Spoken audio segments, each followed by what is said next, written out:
Hello everyone, and again, welcome to this lunch lecture. Before we start, I'd like to give you some information, sad news and a good news. The sad news is that this is the last lunch lecture of EDMO. I think this is number 8. It's not something that we were supposed to do in the beginning, but something that we wanted to do to kind of share, disseminate knowledge, and have this informal discussion. And we've been really happy so far.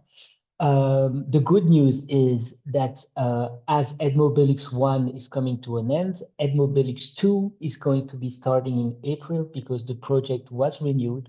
So that's the good news, is that it's in fact not actually done. We will be doing those lunch lecture through 2024 and 2025.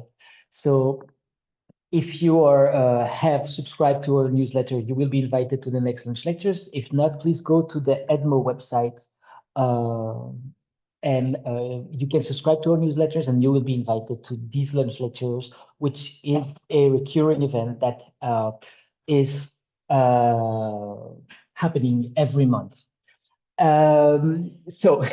Apologies. My name is Wiard, and for today's lunch lecture, I will be the chairperson as well as the presenter, because I will be presenting the result of a research that I've been conducting together with Geoffroy Patriarche, who is with us, as well as other colleagues from Belgium and the UCLouvain Saint-Louis Bruxelles, Thomas Jacobs and Daphne Chapelier. Today's presentation is called Linking Disinformation and Democracy, Results from a Qualitative Audience Study. And Geoffroy, if you can go to the next slide. Thank you. So today I'll start by quickly reminding you of what's EDMO BELUX and, you know, where this, what's the context of this research. Then the main part of this lecture will be on the 4 theories of infodemocratic disorders, so the theories that people have regarding mis and disinformation, and the theories that we have discovered in our research. And then, of course, Geoffroy will finish with some conclusions, and we'll open the floor for questions. So let's start with the research overview. So as you probably know, if you are here today, this research was done within the framework, the context of EDMO BELUX, which is the Belgo-Luxembourgish hub for EDMO, the European Digital Media Observatory. EDMO, as you know, has 3 pillars: media and information literacy, fact-checking, and research. And in terms of research, within EDMO BELUX, we conducted 4 different types of research. Some focused on the financial viability and sustainability of the media ecosystem in Belgium and Luxembourg. Some colleagues, including Trisha Meyer at VUB, performed an analysis of platform policies, so the policies of social media platforms. And then there was research on the impact of dis and misinformation, quantitative research by colleague Jonas Lefebvre and friends. And Geoffroy and I conducted some qualitative research with the goal of contributing to the audience perspective on disinformation. And if we can go to the next slide, I will expand on that.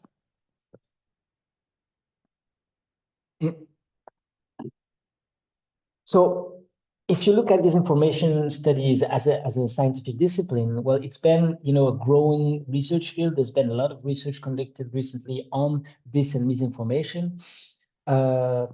But so far, existing research has either focused on the definition of disinformation, and you know about these typologies and, you know, these different tables to define but also classify disinformation. Some research has also focused on the extent of the issues, you know, how quick disinformation spread, how big, how many people access it, and so on, as well as on the cognitive and content-related factors. What drives disinformation? How do people fall for fake news? This kind of stuff. But there is also a call to analyze the reception of disinformation from the perspective of the audience. So, okay, disinformation circulates online, but what does people actually make of it? Is that really such a bad thing? Do people care? Do people believe it? And so on. And this is in that framework that we have done this research. But how to study the audience? Well, we've decided to use two concepts. The first one is the concept, the notion, the idea of folk theories. So popular theories, theories of the people, lay theory, if you will, and infodemocratic disorders. Basically, folk theories are theories that people have hold regarding complex socio-technical phenomena. As because we live in a complex world, a socio-technical world, we have to have those theories. We navigate through social media, we use the internet on a day-to-day basis, we use phones, and we don't actually know how they work, but we have theories which help us to kind of dictate our practices on a day-to-day basis.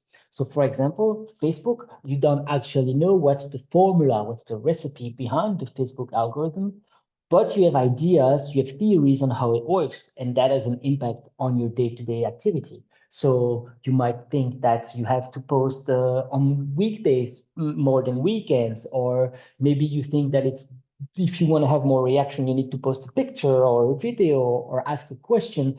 All those ideas put together are theories that we have, and that again dictate our activities.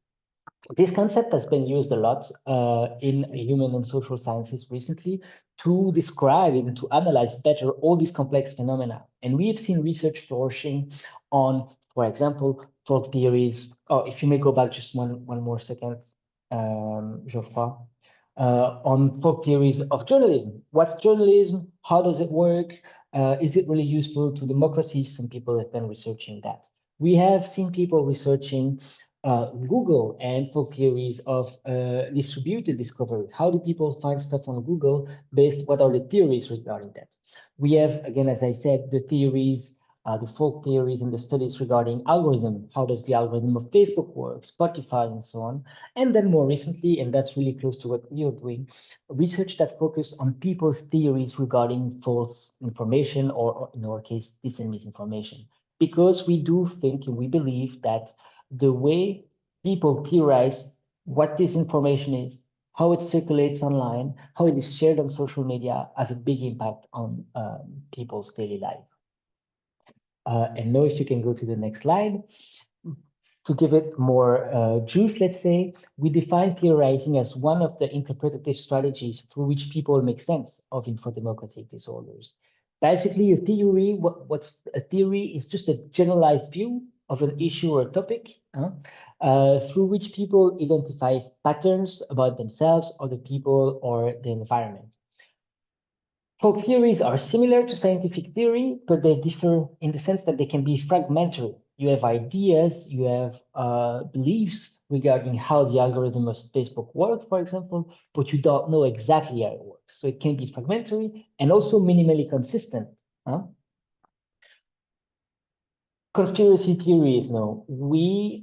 Because we have to position ourselves regarding conspiracy theories. For us, a conspiracy theory is nothing else than a specific type of folk theory. It's a folk theory that explains an event or a phenomenon in terms of, there's a secret plot, all powerful people behind it, and so on. Okay.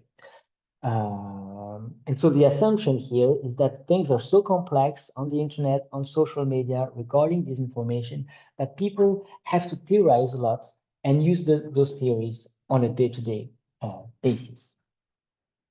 Now, if you can go to the next slide. Yes, thank you. You can see here really quickly summarize what the main differences for us between folk theories and scientific theories. So basically, both are a set of interconnected ideas. They give you a generalized view of a phenomenon. This is how it works. They can be descriptive, they can be explanatory, they can be even prescriptive. The algorithm of Facebook works this way, so I have to post on this or that day, or even predictive. But where they differ is that scientific theories, of course, are based on empirical evidence and using the scientific method, whereas folk theories are most based either on personal experiences as well as on a discussion with friends and general knowledge provided by, let's say, the media environment and social media. Scientific theories are accepted at a given time by the scientific communities. Folk theories are also socially shared, but through, let's say, more informal networks, right, of individuals that are not only scientists. And then finally, scientific theories are mostly aimed at expanding knowledge. Folk theories are mostly aimed at orienting action in everyday life. Because again, we live in these complex environments and we need to orient our actions. We need to know when to post on Facebook, on Instagram, what to do, should we like, not like, because then we're going to see too many of those videos, for example. We need to influence the algorithm on YouTube that way or that way. So it's aimed mostly at orienting action in everyday life. But then if we can go to the next slide, thank you, Geoffroy. We wanted to study these theories, how people theorize based on disinformation, but we had to exactly characterize what it is that we're going to be focusing on. And we decided to focus on what we call info democratic disorders. What is info democratic disorders? Well, they are basically the connection, the link between information disorders and democracy disorders. What we are really interested about in this research is the link between the two. Not what people think of disinformation, not what people think of democracy, but what do they think of the link between the two. For example, if someone thinks that democracy is screwed because we live in a bad media environment that doesn't give you, the diverse news that we need, well, this is what we're really interested about. And we basically define information disorders as, the diversity of false, misleading, ideologically charged content that flourishes that you can find on social media, but also because this is audience research, any kind of fake news claim that targets legacy media, social media, and so on. And regarding democracy, we are interested into how, any problem that people can experience regarding democratic citizenship, so voting basically, but also not limited to institutionalized politics. So also the different modes of expressions we took in consideration, deliberation, participation that are at the margin of institutionalized politics. Now, if we can go to the methodology, what we did to study those four theories of infodemocratic disorders was interviews, because this is qualitative research, remember? We did semi-directive interviews with a diversity of what we call engaged social media users. So people who are active in disinformation processes on social media, but that can be to amplify or to mitigate them. Engaged social media users can mean a lot of different things. We found those people either using typical snowball effects, typical of qualitative research, so friends of friends, people who we know, but also via Facebook by monitoring pages where information, disinformation, as well as fact checks and debunking happens. We monitor those pages and we try to find people that way as well. And in the end, we have 28 rich semi-directive interviews, 10 with people from French-speaking Belgium, 10 with people from Dutch, Spanish-speaking Belgium, and 9 from Luxembourg. So we have this triple sample, let's say. Again, the fact that we're focused on highly engaged social media users means that we have a diversity of informant that can range from the loyal consumer, someone who only consume trusted sources of information, legacy media as trusted source of information, to the rebel, who only consume alternative, I have air quotes here, media and everything in between, someone that we call the news shopper. How did we analyze these interviews? Well, we did a three-step analysis, basically. First, we wanted to identify, because the goal was to identify and describe the four theories. First, we had to identify moments where in the interviews, individuals were theorizing. So we focused on trying to find within each interview what we call theoretical statements or moments of theorization. When someone was making a claim that's generalized, for example, I think the algorithm works this way, it's because of this and that, and it was made that way, that we coded as a theoretical statement. As a second step, we did an informant by informant analysis.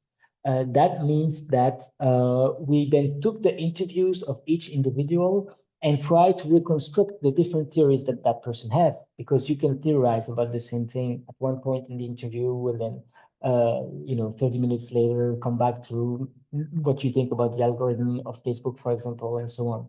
So we reconstructed each, the various theories that the individuals have. Uh, and then as a third step, we did more of a transversal analysis, and we tried to figure if there were some theories that were common between, and of course there were, between the different informants. If you may go to the next slide. Then let's go to our data. I will start with the full theories. I'll give you a sneak peek at the first ones, and then Geoffroy will keep going. One element is that we were happy to find that there were, of course, theories regarding infodemocratic disorders that were shared by most of our informants. We found 9 main theories and 20 branches, and now I'll start with the two first ones. The first one is that we dub this theory legacy media do the job. The people who share this theory, so it's mainly loyal consumers, of course, people who use legacy media on a day-to-day basis, they have a relatively high trust in legacy media, and they attribute the spread of disinformation, this misinformation, primarily to social media and alternative media sources. And there we found 3 branches, sub-theories, if you want, if you will, of the theory. The first theory is that legacy media do minor human errors. Well, in that line of thought, informants said that yes, legacy mainstream media, they do mistakes, but those mistakes are usually very minor, and when they do and when they notice it, they usually correct them really quick. And interestingly enough, some informants even said that the internet was good in that way because you could correct the article. And you can see on the quote there, for example, Virginie said, yes, all errors are human. Apart from errors, they are not going to circulate something that's wrong. So you see that's someone that has trust in legacy media. Second branch within that theory is that political orientation is not a big problem. And again, it fits within the legacy media do the job theory. Here, the idea is that, yes, there is political orientation in mainstream legacy media. They have left-leaning, we have left-leaning media, right-leaning media in Belgium and in Luxembourg, but it's not a big problem. What's important is, you know, those usual type of discourses. What's important is to have a diversity of opinions and so on.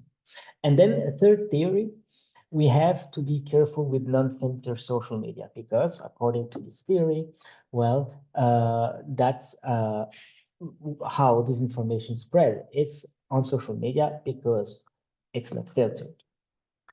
Now, for the second theory, the second theory has actually 5 branches, and some branches even have sub-branches. I think that says a lot to how big, prominent, important this theory was in the discourses of our informants. This theory basically states that democracy deserves better than poor journalism. So the problem with the info-democratic disorder, the problem with democracy is the fact that we now live in a society in Belgium and Luxembourg where the state of journalism is relatively poor, right? Especially regarding lowbrow legacy media, and that's inadequate to fulfill the needs of a democratic society to be informed citizens that go and vote, for example. First branch within that theory is partisanship in news is a big problem. And that's kind of opposed to the previous theory. Huh? Here, the idea is that you have partisanship in news. They have political news, legacy news outlet. They have political leanings, but it is a big problem. And here, for example, you have a quote from Annie who said in the interviews, in the interview that the RTBF is socialist. So the RTBF, which is the public French-speaking broadcaster in Belgium, it's not left-leaning. Yeah, it's a straight up socialist. And you can see how if she thinks that's a big problem. Then the second branch within that theory states that news is driven by economic interest. And here you have these discourses that were pretty old, but it was interesting to see that it's actually our informants who really had theories about it. The idea there is that news is made by economic actors, by companies. They have economic interest, and because they're mostly looking for profit and money, that's why they make this poor journalism that, again, after is bad for democracy. And there we even have 5 branches. First one being fast journalism, because news actors try to make money. They produce this kind of fast journalism online. We also had this sub-theory of burst journalism. They want more click online, so they make this burst journalism that people will be clicking on, basically. We also had the branch of amateur journalism.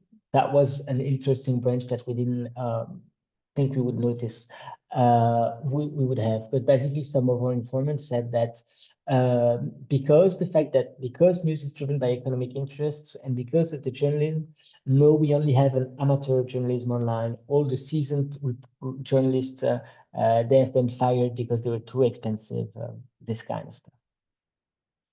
Now, for the next 3 branches of that theory, if we can go to the next slide, the third branch is that there is a lack of contradiction. Again, here, democracy deserves better than poor journalism, but the state of journalism is bad because there is no contradiction on legacy media. And that's a theory that we saw a lot in COVID times.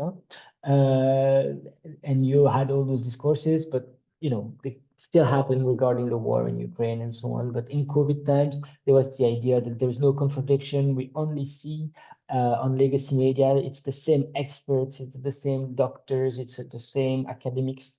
It's always the same people, and there is no contradiction. And you have someone like Gilles, for example, who said in interviews, we would not see someone that would contradict, that would even raise the question of a step back, of a distance from the official narrative. So you have this idea that there is no contradiction, you only have one narrative, and that's why journalism is bad. It doesn't help democracy. Next branch, journalism perpetuates social prejudices. Here, the idea is that basically journalism perpetuates social prejudices, and that's bad for democracy. You only see, the same kind of people, and that can be harmful to humans. Again, it relates to this idea that there is no diversity. So it goes, again, a bit further than the contradiction argument. And then finally, another interesting branch, atomized journalism. The way that the media ecosystem works right now with the internet and with social media has produced, according to this theory, a kind of atomized journalism that only produce, quick snapshots, small articles, small stuff that are thrown out there and shared and shareable on social media, but don't really give you enough context to understand really the state of democracy, to understand the issues. And here you have Eric, for example, who said that news no, are just snapshots, but these snapshots are worthless if you do not integrate them into a bigger picture. So you don't have, again, this full context of a certain issue, of a certain dynamic that's going on. And for the other theories, I will let Geoffroy take his turn. Go ahead. Thank you, Victor, and hi, everyone. So yes, I will continue the journey through the different folk theories that we have encountered in our study. And this third folk theory basically says that politics and citizens are disconnected, and this is the major infodemocratic disorder that is raised by this theory. It problematizes the gap between the government and the governed. And sometimes the blame is put on journalists who should be, for instance, more sexier in the way they introduce people to politics. And sometimes the blame is put on politicians. For instance, politicians are blamed for not communicating where audiences are. For instance, the politicians do not engage enough on social media, or politicians only interact among themselves and do not really interact with the broader audiences. Also, an issue here is the fact that politicians agree on coalitions before elections, and this is something on which people often complain. The one important aspect to keep in mind here is that people in this folk theory do not say that this, agreement on coalitions before election is part of a kind of conspiracy. So this is not framed that way. But still, people regret that they have the feeling not to be able to really change the state of politics because of this lack of, connection between politicians who do not really listen to the messages sent by the voters. In a fourth folk theory, it is the issue of the public debate that is the key emphasis. And so what is constructed as an infodemocratic disorder is the fact that online debates and social media are responsible for that. Or the online debate doesn't fit, the criteria for well-functioning deliberative democracy. So the focus is really on how public debate is disturbed because of social media logics. So the informants who hold this theory really value debates, deliberation, etc. But they feel that the state of the deliberative democracy could be better. What they point as major problem is first the affordances of social media. For instance, affordances encourage short publications, fast responses, which does not really improve the quality of the debate, for instance. People also blame trolls, fake profiles. This is an issue that was raised quite a lot by the informant for intimidating others, for online harassment, insults, etc. And also the inadequacy of content moderation was something that was also pointed out as one major issue that disturbed the public debate. It's important to say that in this theory, the blame is put on social media mostly, and the people who use social media, not on legacy media that are, here more in line with the high quality public debate that one could expect in a democracy. A fifth type of for theory that has also been elaborated a lot, although in diverse ways by the respondents, is actually a conspiracy theory in the sense that the main narrative is that legacy media are part and also a victim of a conspiracy that is led by financial and political elite. So we do consider this theory as a conspiracy theory because the structure of the narrative fits what is actually a conspiracy narrative. The fact, for instance, that we find the conspiracy as a key nodal point of explanation of what we see in our environment. Also, the influence of the conspiracy is really mechanical, very deterministic, and it explains everything that we see in the environment. So we find in this folk theory many of the narrative aspects that we could expect from a conspiracy theory as they were theorized, for instance, by Taguieff in one of his books on conspiracy theories. So in the specific context of Belgium and Luxembourg, this conspiracy folk theory was articulated through three different branches. A first branch emphasized the fact that financial and political elites purposely manipulate media. And this is something that was articulated in two different ways. First, people, use this expression, follow the money. So some of the informants actually use this expression to point to the fact that it's financial elites that ultimately and strategically, influence politics and the media. So the financial elites are really responsible in this context of the disorder that we observe, not only in the media ecosystem, but also in the democracy, broadly speaking. And the financial interests that are put, that are emphasized here, should be located beyond the media per se. So what is blamed is not the media companies, and the economic logic, as that was the case in the folk theory that Victor presented on, this economic logic that is prevalent among the media, etc. Here, the financial interests are those that are hidden and that occur and that operate beyond the legacy media companies as such. And those financial interests are sometimes referred to lobbies, industrial groups, firms, big families, banks, big pharma, sometimes also in relation to the COVID pandemic. In relation to follow the money, we also find several statements relating to the fact that politics is censored, politics is controlled by financial elites. So this is also something that is very recurrent in this line of thought. A second main branch of this conspirational folk theory of information disorder and democratic disorder is the fact that the media also play a role. So, of course, media sometimes are victim of this conspiracy, but sometimes media are actively and purposely also manipulating audiences. So we find again the idea that media are all powerful here and exert a very strong influence on audiences. For instance, media filter information, the media create a kind of false consciousness. The media also try to lower down the capacities of the audience, you know, the intellectual capacities to be critical toward what is said in media and in political debate.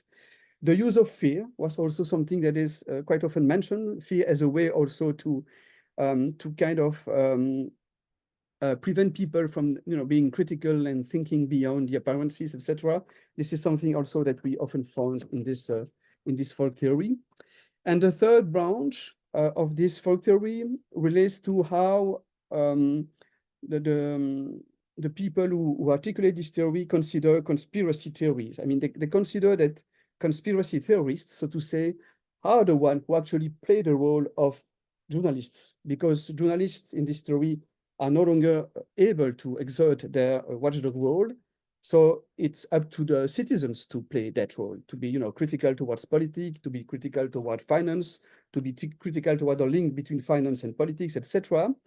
And so as long as journalists do no longer do that, so it's, you know, the role of hypercritical journalists, well, who are self-made in this case, because these are citizens that, of course, engage in such a way. And they do, well, people talk about, well, how they actually exert this hypercritical role. For instance, some of our informants refer to doing research. So they use research and investigation as words that can describe the kind of in-depth, you know, research that they do in order to find those connections that are hidden for the majority of people. And also, maybe we can get back to that during the discussion, but the issue of fact-checking is also something that has been discussed within this theory. And within this theory, fact-checking is perceived as something that tries to delegitimize the kind of investigation and research that the citizens themselves are doing. So fact-checking is not something that is actually a solution. It's rather something that is part of the problem that is emphasized by those holding this folk theory. In another folk theory, we find a lot of discussion and debate on what the truth is or what the truth should be. And one of the key ideas that is articulated under this theory is the fact that the truth is actually something that is political. So the difference between truth and falsehood, or between what is factually correct and what is factually incorrect, is defined in this perspective as something that relates to political activity or political persuasion. It's not a matter, you know, of being factual. It's a matter of being able to persuade people using, for instance, some kind of political persuasion technique or whatever. So it's, in some cases, it's a theory that is relativist, but not always. For instance, in the first branch, we really find a kind of relativist claim according to which what is true or not is only a matter of one's viewpoint. So the two quotations that you have in the slide actually refer to that first bunch. And actually the second one is, well, those two quotes actually were expressed in relation also to the war in Ukraine and the censorship of Russia Today, where the informant said that, okay, what is true, what is not, it's only a matter of one's viewpoint. So the truth is actually on both sides, or both sides are not correct, so to say. So also in that perspective, fact-checking is perceived negatively as a kind of strategy to impose or to claim for being more truth than the others, which is also seen as something negative by the informants who hold this theory. In the second branch, you have informants who articulate a theory according which truth is not central in today's debate on what is correct or not. Establishing what is factual or not, what is correct or not, what is true or not, is only a matter of persuasion, of political persuasion. So here we do not have people who are really relativists, those people do have a kind of political position, they have a political opinion, that they do claim something about, well, how the world should be, so to say, but they say that truth does not play a role today. It's only a matter of how strategist and persuasive you can be in persuading people that you are correct or not. And in a third branch, you have also this idea that in today's political and public debate, people often tend to conflate disagreement and disinformation. So for instance, people say you can find claim of fake news about what are only opinions. And the participants here complain the fact that we should be able also to express opinion without being judged as being fake news or disinformation. So opinion should not be treated as a matter of truth, said the informants. They should not be treated as a matter of falsehood, because otherwise we close the debate. We do not allow for a serene political debate where a diversity of opinion can be expressed.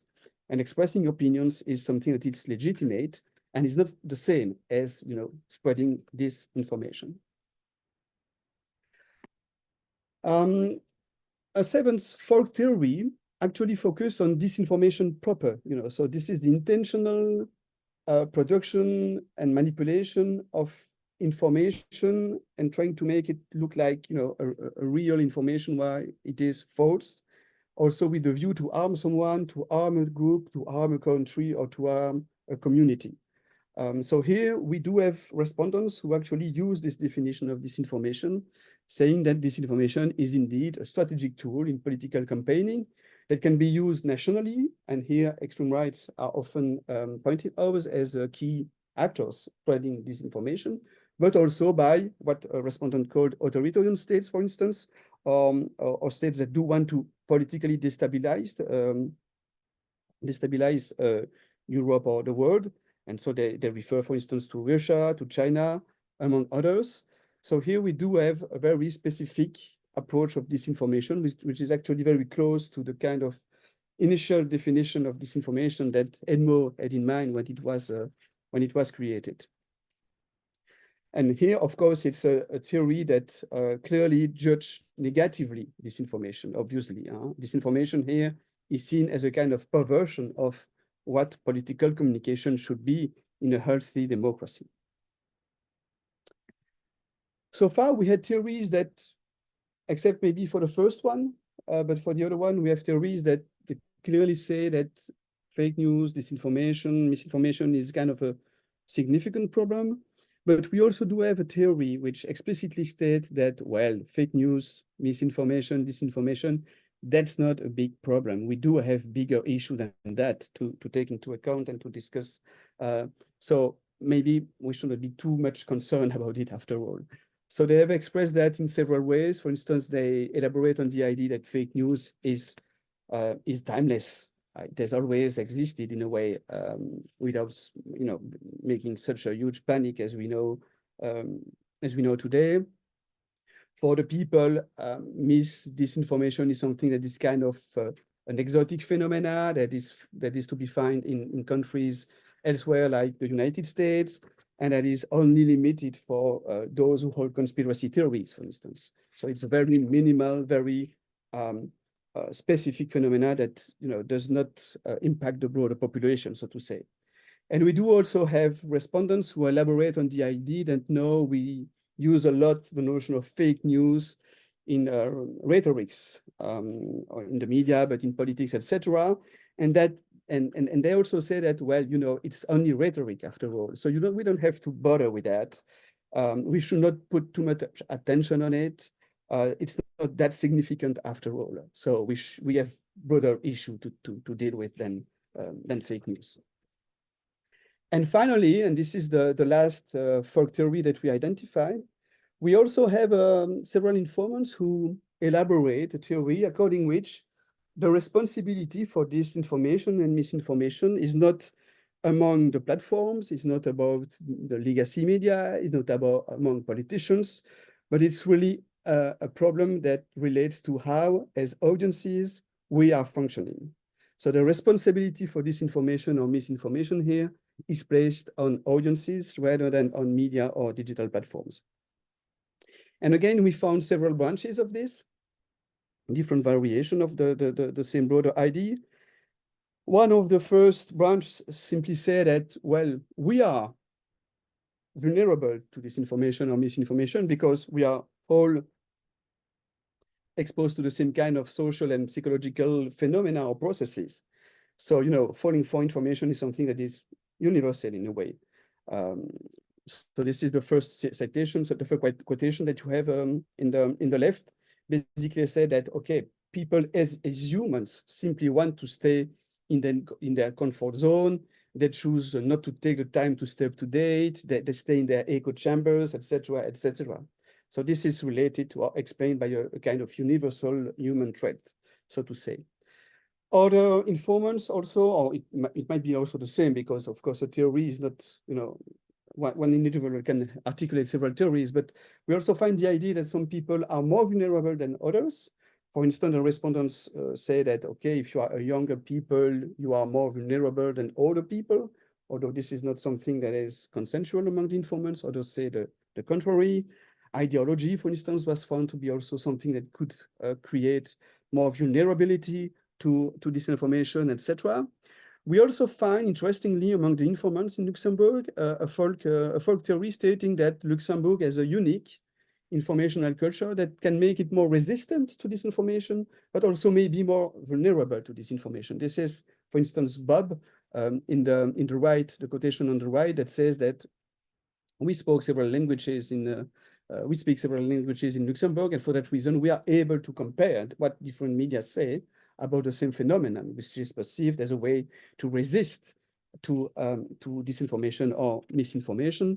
And finally, we also found instances of people basically articulating what we call in communication studies the third person effect. Basically, it's people who say that those who are vulnerable to disinformation are other people. So you have a kind of rhetorical order that is theorized as more vulnerable than oneself, because oneself is more resistant, but the other often fall for disinformation.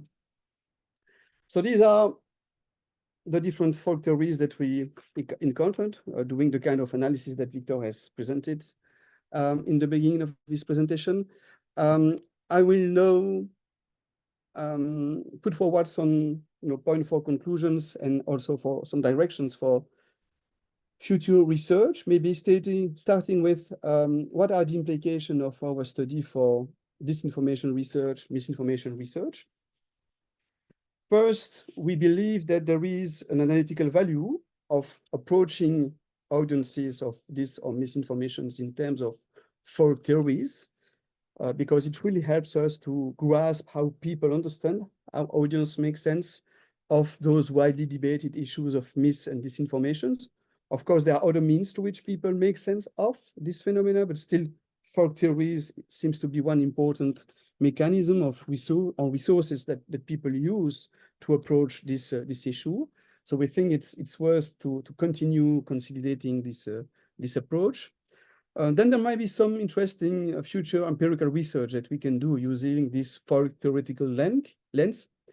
It might be interesting to apply this approach to other European countries or regions to complement, to broaden the range of folk theories that circulate in Europe. To some extent, this is something that has already been done. Victor has cited some existing research also in Europe that has used this folk theory approach, but we believe there is still some possibility to continue on that and to actually consolidate this approach. There is also room for doing quantitative research, because we have a view on a kind of diversity of folk theories that exist in Belgium and Luxembourg, but it's not, of course, we do not have any information on whether they are prevalent or not, and among which kind of group. So there is room for quantitative research and, of course, for comparative quantitative research as well. And also, we have new emerging issues or phenomena that also create or might create new rearticulation of those theories. For instance, what about generative artificial intelligence, automated media, etc., and how are they theorized, and how is their role in this info democratic disorder? How is this role theorized? Is something that could be also further explored. And to close this presentation, I will then put forward some ideas or some implications from our research on the mitigation of this and misinformation. So what lessons can we learn for the, for mitigating disinformation or misinformation, especially for media literacy, for fact checking, etc. What are the implications? Well, of course, there are many of these, and I will only focus on 4 here. The first one is that obviously we found a diversity of public understandings of mis and disinformations. We have, the informants conceptualize info-democratic disorders in very different and multiple ways. So this is something that might sound like obvious, but it's not, it's important to take that into account because, for instance, we find very few statements that articulate a very clear-cut epistemic definition of disinformation as, false information presented as true. This is not something that we find a lot, actually. What was interesting to find is that people say that, well, those who actually produce and distribute fake news, for instance, are legacy media. So people really locate info-democratic disorders, not only to what we would define as disinformation, but to different kinds of social and media phenomenon. So this means that if we have to tackle disinformation, we really should not assume that there is a single perspective on the issue. A one-size-fits-all approach would not work. We have to adapt the strategies depending also of the theories and the folk theories that are prevalent among the target groups. What is also clear among the theories that we found is that for many respondents, the link between media, politics, finance is something that raises a lot of theorization. And we feel that people are not very confident about that. They are unsure, they make guesses, they are a bit hesitant. They speculate a lot on this. And we feel that this is something that could be important also for media literacy. We do have a lot of initiatives that, for instance, will try to help people to correct the information, to decide whether it is true or not, whether you can rely on it or not. This is, of course, interesting and important to do that, but we should also broaden the initiatives. And one way to broaden it is also to address this knowledge gap about the interplay between media organization, political institution, and economic actors. There is also a challenge of fostering a critical approach to media and news without increasing the distrust in professional news. For instance, we do think that media literacy initiatives that try to, to encourage people to doubt about the information they receive can be or would be very unproductive because there is already a lot of doubt actually about what is correct or not correct in the information landscape today. So this is something that we should avoid doing. And also, we think that approaches that frame disinformation or misinformation as in terms of checking or correcting might be too narrow. Clearly, there is a demand. We have it's not explicitly stated, but we feel that there is a demand among audiences to be able to discuss and talk about questions and notions such as what is knowledge, what is objectivity, what is neutrality, the difference between opinion and information. These are really key fundamental questions that clearly raise a lot of theorization and that they should find a response in a way in the different kinds of initiatives that for instance, in media education, we are proposing to audiences. And finally, in almost all the theories that we met, one of the key criticism relates to the model of society we live in. So we have a lot of criticism regarding the state of democracy, with demands about increased accountability, increased transparency, more participation, more inclusivity, etc., etc.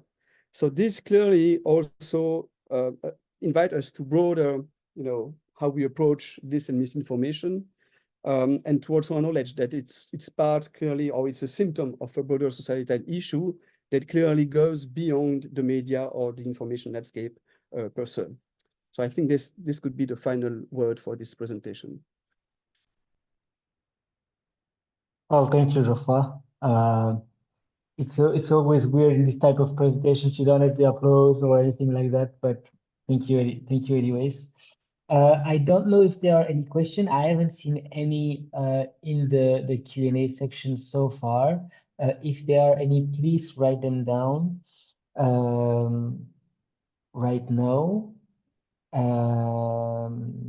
And then if not, I will conclude. One word, so maybe that gives you time to ask the question if you want. About this research, we have one executive summary that is now online. It's about 5 pages long. So if you want to either to have a summary of this presentation, you can find it on the EDMO BELUX website, or you can even share it and disseminate to your colleagues, if you will. We have also a paper coming up, hopefully, and a report that we can make available to you for personal use, if you wish. Okay, I don't see any questions, so I will conclude for today. I want to conclude by telling you again, thank you for being present during this presentation and all the previous presentations. We will have more lunch lectures, as I said, coming up, starting probably in May or June with EDMO 2. In that regard, if you have any suggestions, please don't hesitate. Of course, we are interested in anything that relates to mis and disinformation, but we are also interested into wider questions pertaining to polarization on social media, filter bubbles, hate speech, and so on. So anything that relates to those topics can be interesting to us. And of course, we have done lunch lectures not only with researchers. So EDMO has 3 pillars. We can also have lunch lectures that focus on those other pillars. So research, but also media literacy and journalism fact-checking. So we've had in the past, for example, journalists presenting in the lunch lectures. So if you have any suggestions for the next round of lunch lectures, this is a community, so please don't hesitate to send them our way. Or if you yourself want to present, do a lunch lecture, that would be a pleasure as well. And if not, and I don't see any questions, I will conclude for today. Again, come back for EDMO 2. We will also have a multidisciplinary workshop and a scientific conference and a lot of different events. Hopefully, we can make this community as active and connected as possible. I wish you a good afternoon, and bye-bye. Thank you. Bye, thank you. Bye, Geoffroy.